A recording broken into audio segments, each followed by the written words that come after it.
জনাব মোহাম্মদ রাশেদ খান তিনি বাংলাদেশ জাতীয়তাবাদী দলে যোগ দিচ্ছেন এবং বাংলাদেশ জাতীয়তাবাদী দল সিদ্ধান্ত নিয়েছে যে ঝিনাইদহ ৪ আসন, যেটা ঝিনাইদহ সদর এবং কালীগঞ্জ থানা নিয়ে, এই আসনে মোহাম্মদ রাশেদ খানকে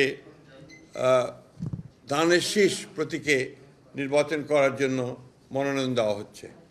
এটা আপনার আমাদের দলের সিদ্ধান্ত, এটা আমি আপনাদেরকে জানালাম। আর সেই সঙ্গে আমি আপনার অনুরোধ করব, এই ঝিনাইদহ ও কালীগঞ্জ ঝিনাইদহ সদর ও কালীগঞ্জ অর্থাৎ ঝিনাইদহ ৪ আসনের বিএনপির সকল নেতাকর্মীকে মোহাম্মদ রাশেদ খানের সঙ্গে কাজ করার জন্য এবং তাকে বিজয়ী করার জন্য সর্বশক্তি দিয়ে কাজ করার জন্য।